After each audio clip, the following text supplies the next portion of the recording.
Hello, I'm back and I plan on sticking around. So I ended up not making very many videos in the year of 2018, part of that being that I got a new job, I adopted a puppy, then Zoe got a new job, then we moved to New York City from the Bay Area, California, and now we're here and settled in, and life is happening. I'm in a unique situation where I'm gonna be able to make videos pretty consistently, I think. So I'm very excited about that. No makeup today. I still have not set up my vanity area in our house yet, so no book look for today. Today is kind of just an update on what I've been doing with my life, why I've been gone. I'm gonna give really quick reviews to the books that I read in 2018 that I never got around to making either video reviews and or written reviews for. So that's gonna start with Furiously Happy, a funny book about horrible things by Jenny Lawson. This book is hilarious. I did the audiobook version, highly recommend that. Read by Jenny Lawson, so it's delivered the way she means it to be delivered, and she's very sarcastic and very sharp-witted with her jokes, so it's really helpful to actually hear it in her voice.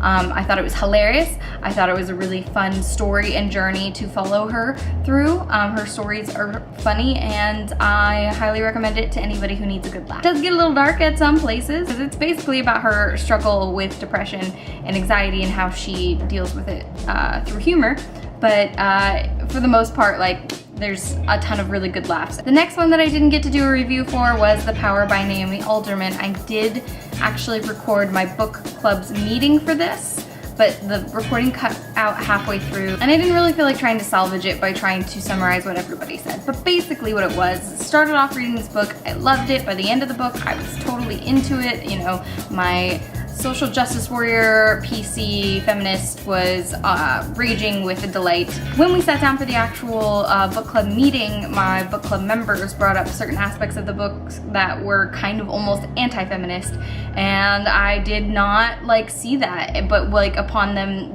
telling me why they felt that way, I actually ended up agreeing with them that to an extent this book is really feminist, and to the other extent it's actually anti-feminist, because basically what the book does is it takes it to the extremist feminist point of view, where it's like not only should women be equal, which is the feminist point of view, but they should be superior to men, which is the extremist feminist, which is, in my opinion, anti-feminist way of thinking, because the whole idea of feminism is that we have equality among the sexes, not superiority of one or the other. So the book kind of just takes it to the far, far, far extreme of that scenario. However, I think that the story is still valuable in what it's trying to say and the way that it says it.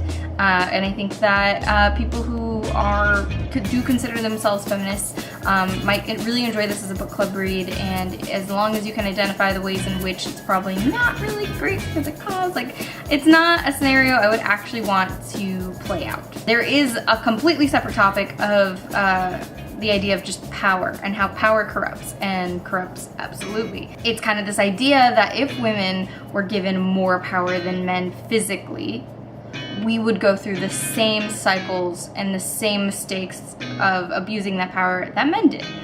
So in that sense, I really enjoyed the book. Overall, I gave it a 5 stars because it's like a really good discussion book. As somebody who has suffered at the hands of men, it was very satisfying to live in this world mentally and in my imagination for a little bit, where I could punish the men who have hurt me in the past. The next book is probably my favorite book that I read in 2018, and I might reread it and then do a video review for it at some point. But that would be Station 11 by Emily St. John Mandel. I love this book.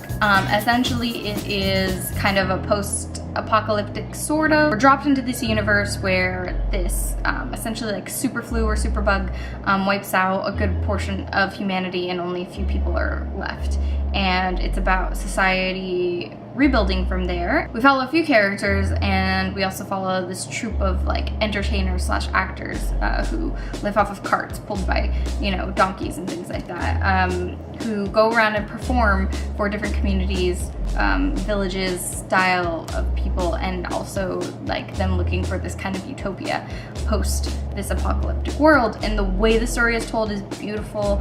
I love the storytelling, I love the characters, I love the action when we get it, I love the emotion behind every character. So I think it was probably my favorite book of 2018 that I read, and it is probably one of my all-time favorites. I would definitely recommend that to anybody. The next book I read was Blood, Sweat, and Pixels, The Triumphant, Turbulent Stories Behind How Video Games Are Made by Jason Schreier. I probably butchered that, but I'm gonna go with Schreier. It basically follows the progress of, I think it's like 8 video games, a lot of which I play and or did play, and I really enjoyed hearing the background story behind how things were made, the blood, sweat, and pixels literally that went into everything. The games that were mentioned in the book, I think I played Stardew Valley, Destiny, oh gosh, I can't even remember the rest of the video games, but I play a few of them. Stardew Valley was one of the more interesting stories to hear about because it's something you don't really hear about anyone doing, which is somebody basically making an entire video game by themselves. Basically by themselves. Like, made the soundtrack, made the graphics, made the code that runs the game, you know, like the interface. So that is insane. Literally quit his job, spent like, I think it was 2 or 3 years just making this game while his wife was just so supportive and believed in his dream of making this video game, and now it's so popular. So that would be Stardew Valley. And then the completely opposite side of the corporate world of like layoffs and you know, releasing demos versus what the actual product ends up being. So as a video game lover, super interesting, and I think even if you're just a business lover, I think you would find that to be very interesting.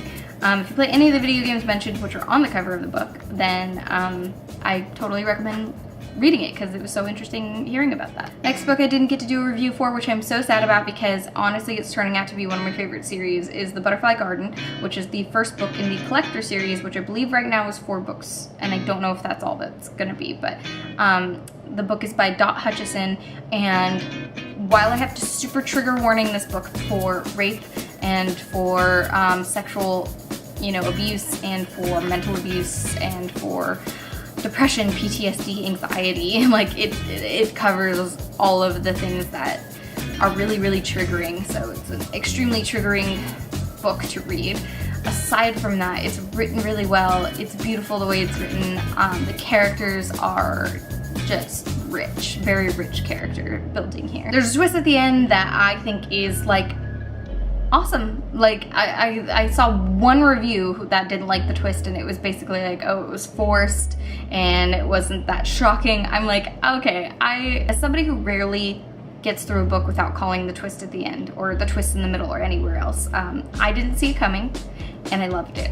I lived for it. It was so good, and I just think the writing is really good. It's really elegant, it's beautiful. There's a lot of really good quotes and one-liners in here to like grab onto. And I just read the second book of the series, and I have a lot of the same feelings about that book as well. The next one I got around to reading was Alias Grace by Margaret Atwood. This one is basically, I think it's based off of a true story. I don't think it is a true story, of a woman who was accused of a murder. I want to say it's sometime in the 1800s. I could be totally wrong about that, but I think it's the late 1800s or something, with thereabouts, that it takes place. And basically this psychologist, which psychology at the time is a new form of medicine, by interviewing this girl that was working for the people who were murdered at the time, who claims to have no memory of the situation.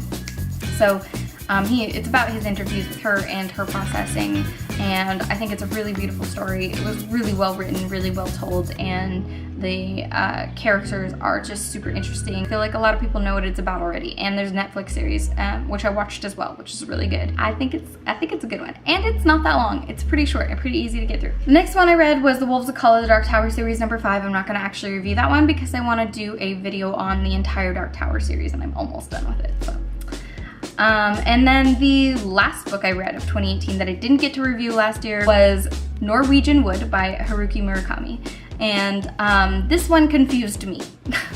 It's basically, we follow these like young adults through their turbulent teenage / young adult lives, being in high school and college, and how their relationships develop, how they form, how they change, how they like come into realizations about how they feel about each other. It's basically just really rich in character development. I still don't know how I feel about it, to be totally honest.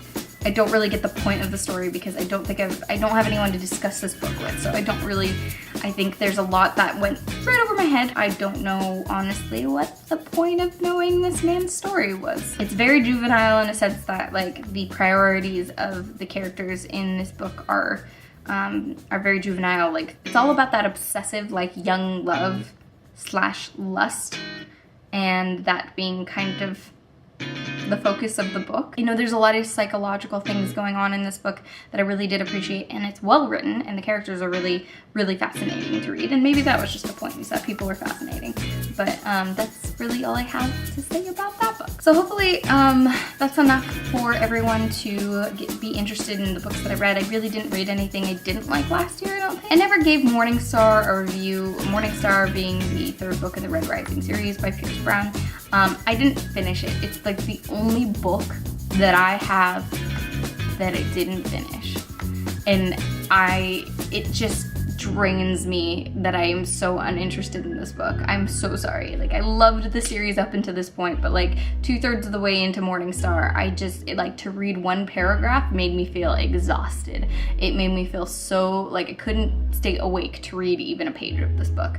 I think what I'm gonna do is I'm going to invest in the audiobook and try to pick up roughly around where I left off reading it, because physically reading it like was almost painful because it just was so repetitive. It was basically the same thing that happened in every other book leading up to it as well. Like, there was an uprising, and there was a betrayal, and there was like I don't know, and then there's so many characters in an unorganized way. Like, it's not like Game of Thrones where like people made impressions so you know who they are, and a lot of the names are actually kind of similar, so it's just kind of like, who the hell are these people? Why do I care that this person was the one who did the betrayal? Because it seems like everybody else is freaking out, but I can't remember who that person is. You know, it might just be because like I waited too long between the second and the third book to read it, but I really don't think if it's well written, that should be a problem. I think that the first two books were really well written. I was really into them. I thought they were super entertaining. I loved the characters, but then the third book just introduced the same amount of characters that the last books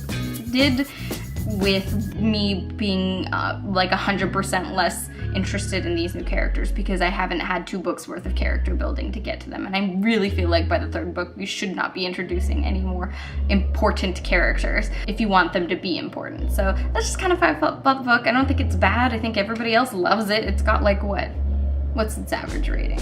It's got an average rating of 4.49. So obviously it's good. Maybe the ending is totally worth it, but like I'm not feeling it. Maybe if I went back to it now. Because when I was trying to read it, I was going through some stuff. I was going through some heavy emotional stuff. I've had a very, very interesting year of mental breakdowns and emotional and mental growth. So it could be that. Maybe I was just too exhausted to follow a story that's that complex. But for this first video of 2019, that's really all I have for you. I don't want it to be anything too crazy or complicated. I'm just here to announce that I am back. And I will be doing a lot more book reviews, video book reviews. I hope this is okay for a background for now, because unfortunately I live in New York City now, and space is a premium. And so though I have a decently sized apartment, I don't really have anywhere to set up a book wall. My books are spread all over the place. They are in closets and in storage.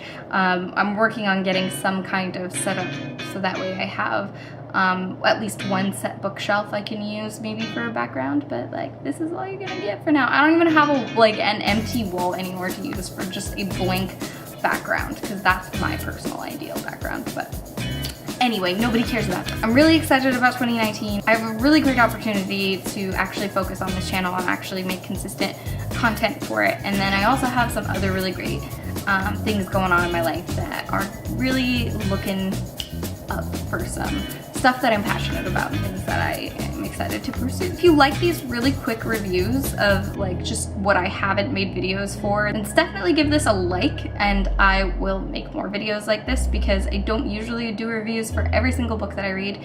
I try to do written reviews on Goodreads for every book that I read. Sometimes when it comes to things that I'm just not as jazzed about, I just don't really want to go through the process of making and editing a video to put like on the internet. But if you're okay with these really quick reviews of books, then I can do that at least once a month. Maybe I'll do the monthly wrap-ups that other YouTubers do. Those were never videos that I personally found helpful or interesting, so I never personally watched them.